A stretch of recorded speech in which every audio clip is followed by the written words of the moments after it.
Exclusive pictures that we are bringing to you here on CNN News 18 of the ED officers, and in Kolkata, pictures are of the officers of Central Investigation Agency of the Enforcement Directorate and soldiers who are associated with the paramilitary forces, perhaps the CRPF also, who were injured during this entire attack today.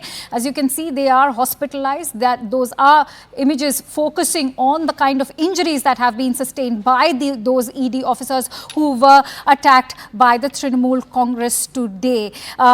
Remember, it was just a while ago that attack took place. The ED officials were attacked in 24 North Parganas, and this has already now broken out into a political furor. For more details, let's quickly go across to Shankar Anand, who's joining us with more details. Shankar, क्या आपको पता चल रहा है, कोई जानकारी दे सकते हैं इन ऑफिसर्स की क्या हालत है, अभी किस हॉस्पिटल में हॉस्पिटलाइज्ड है? देखिए, जिस तरह से हमारे सूत्र बताते हैं कि जिन ईडी के जिन अधिकारियों को चोट लगी है और इसके साथ ही जो जवान इस हमले में घायल हुए हैं, उनके द्वारा इस मामले में लिखित तौर पर शिकायत जो है स्थानीय पुलिस थाने में दी गई है। जिस क्राइम लोकेशन में जहां पे हादसा हुआ था, जहां पर इन लोगों पे हमला हुआ था, उससे संबंधित जो स्थानीय थाना है वहां पर इस मामले की शिकायत जो है वो दी गई है। लेकिन इस मामले में अभी तक पश्चिम बंगाल पुलिस के द्वारा कोई भी एफआईआर रजिस्टर्ड नहीं हुआ है। तो जांच एजेंसी के द्वारा इस मामले में जो जांच एजेंसी के जो वरिष्ठ अधिकारी हैं वो लगातार प्रयास कर रहे हैं कि इस मामले में उचित कानूनी व्यवस्था और सुविधाएं जो है वो उन अधिकारी और जवानों को मिले, जिसके तहत उनके जो शिकायत के आधार पर जल्द से जल्द एफआईआर रजिस्टर्ड किया जाए और जो भी इस मामले में आरोपी हैं उसके खिलाफ सख्त से सख्त कार्रवाई हो। तो फिलहाल जो ईडी के वो जो घायल अधिकारियों की अगर बात करें या पैरामिलिट्री फोर्सेस से जुड़े हुए जवानों की बात करें तो उनकी जो हालत है अभी स्थिर है, लेकिन अभी भी वो अस्पताल में है, अस्पताल में उनका इलाज चल रहा है और अस्पताल का जो मेडिकल रिपोर्ट है उसको भी उस कंप्लेन की कॉपी में एक आधार बनाया गया है, जिसके आधार पर पुलिस थाने को इस मामले की जानकारी दी गई है कि किस तरह से उन जवानों पर हमला किया गया था। तो एक तरह से कहा जा सकता है कि थोड़ी देर के बाद हो सकता है कि इस मामले में औपचारिक तौर पर एफआईआर रजिस्टर्ड किया जा सकता है, और अगर इस मामले में औपचारिक तौर पर एफआईआर रजिस्टर्ड नहीं किया जाएगा तो निश्चित तौर पर जांच एजेंसी के द्वारा इस मामले में आगे जो कानूनी सलाह ली जाएगी और इस मामले की जानकारी फिनांस मिनिस्ट्री और केंद्रीय गृह मंत्रालय को भी दी जाएगी कि किस तरह से पूरा मामला हुआ है और किस तरह से इस मामले में ईडी के अधिकारियों पर जब वो सरकारी कार्य को अंजाम दे रहे थे तो उस वक्त में उन पर हमला किया गया।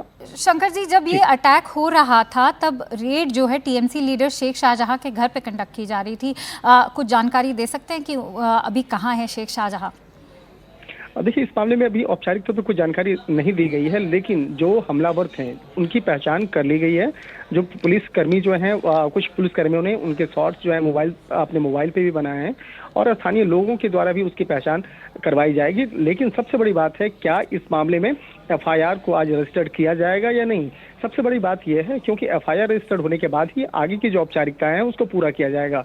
तो यहाँ पर जो ईडी के अधिकारी हैं वो फिलहाल इंतजार कर रहे हैं कि इस मामले में पश्चिम बंगाल पुलिस के द्वारा जल्द से जल्द इस मामले में जो कंप्लेन है उसको रजिस्टर किया जाए, और नहीं अगर कंप्लेन रजिस्टर्ड होता है तो निश्चित तौर पे इस मामले की जानकारी औपचारिक तौर पर केंद्रीय गृह मंत्रालय को भी सौंपी जा सकती है और केंद्रीय गृह मंत्रालय से इस मामले की जो तफ्तीश का जो जिम्मा है वो जांच एजेंसी एनआईए को भी सौंपा जा सकता है कि इस हमले के पीछे कौन सी साजिश है, किन किन लोगों की भूमिका रही है, क्या एक सोची समझी साजिश के तहत इस हमला को अंजाम दिया गया था, और जिस तरह से सरकारी संपत्तियों को नुकसान पहुंचाना, सरकारी काम में बाधा डालना और इसके साथ ही जानलेवा हमला करने का जो आरोप जिस तरह से कई आरोपियों पर लगा है, तो यह मामला अपने आप में एक बेहद संगीन है और इन तमाम मामलों की गंभीरता को देखते हुए जल्द ही इस मामले की जो एक रिपोर्ट है जांच एजेंसी ईडी के द्वारा केंद्रीय गृह मंत्रालय को भी दिया जा सकता है। शंकर जी, हमें जानकारी देने के लिए बहुत बहुत धन्यवाद। In fact, I'm also joined in by Mr. Dilip Ghosh of the BJP on the phone line. Mr. Ghosh, when the MOS of Home himself goes on record to say that the TMC has been constantly and continuously attacking officers of various central agencies, what does that speak of the Trinamool Congress? देखिए, ये तो यहाँ की राजनीति है और TMC की राजनीति ऐसी है कि central force, central government, central agency सबको अटैक करना और नॉन कोऑपरेट करना। लेकिन जहां ये आज घटना हुई है संदेशखाली, वो सीमावर्ती सुंदरबन क्षेत्र का बांग्लादेश सीमा के पास है, बहुत ही सेंसिटिव जगह है और जिस नेता बोलिए, एंटी सोशल बोलिए, माफिया बोलिए, जिसके नेतृत्व में घटना हुआ है शेख शाहजहां, इसका रिकॉर्ड बहुत लंबा है। वो ट्रक में भर भर के बांग्लादेश से सब लाते थे रोहिंग्या, उसको वहाँ कैंप लगाते थे, फिर वहाँ से पूरा देश में भेजते थे। जितनी लीगल कारोबार होता है, जितने बार यहाँ तूफान आता है, आइला बोलिए, जॉस बोलिए, अम्फान बोलिए, उसका करोड़ों रुपया लूटना, वहाँ डेवलपमेंट का जितना भी ये जो रिवर डैम होता है उसका पैसा तो लूटना, और पंचायत से लेकर सब कुछ उन्हीं लोगों का कब्जा में है। कोई कानून व्यवस्था कुछ नहीं है, कोई सुनने वाला नहीं है। लूट पाट वहाँ की जो बाकी हिंदू समाज के ऊपर अटैक करना, ये लगातार। हमारे 4 कार्यकर्ताओं को वहाँ खून किया है, दोनों का बॉडी गायब कर दिए हैं। ऐसे जगह में आज सोचिए सेंट्रल फोर्स को, सेंट्रल एजेंसी को अटैक किया जाता है। पर दिलीप जी, तृणमूल कांग्रेस का कहना यह है कि आप लोग सेंट्रल एजेंसीज के ऑफिसर्स को भेज रहे हैं टीएमसी लीडर्स के घर पे, ताकि आप लोकल पीपल को उनके थ्रू, उनके जरिए भड़का सकें। कहीं पुलिस जाए तो लोग भड़क जाएंगे, कहीं ईडी जाएगा तो भड़क जाएगा, एक एंटी सोशल के घर में जाएगा। ये हम यूपी में देखते थे, वहाँ अटैक होता था पुलिस का ऊपर, ये उससे भी भयंकर स्थिति है।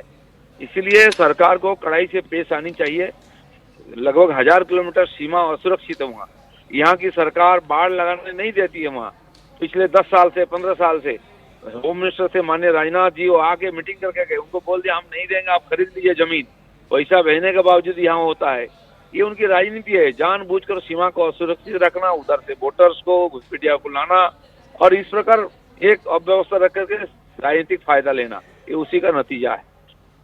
ओके, शुभेंदु अधिकारी ने यह भी कहा है कि वो डाउट नहीं करते हैं कि रोहिंग्याज एंटी नेशनल अटैकर्स हैं, पर टीएमसी इनको इस मुद्दे को यूज कर रही है भड़काने के लिए लोकल पॉपुलेशन को।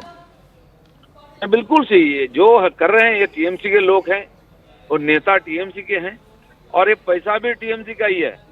आप देखिए एक एक नेता और उनके आजू बाजू के लोग, एजेंट्स के घर से 100 करोड़ रुपया और ये हो रही है, तो छापामारी में रिकवरी हो रही है। तो ये जो बढ़ रहा है आगे ईडी सीबीआई का काम, उससे वो लोग डरे हुए हैं और उसको रोकने के लिए कोई रास्ता नहीं। कोर्ट आदेश दिया है करने के लिए, इसलिए जबरदस्ती इसको रोकना, डराना, यही काम कर रहे हैं। जी, दिलीप घोष, हमसे बात करने के लिए बहुत बहुत धन्यवाद।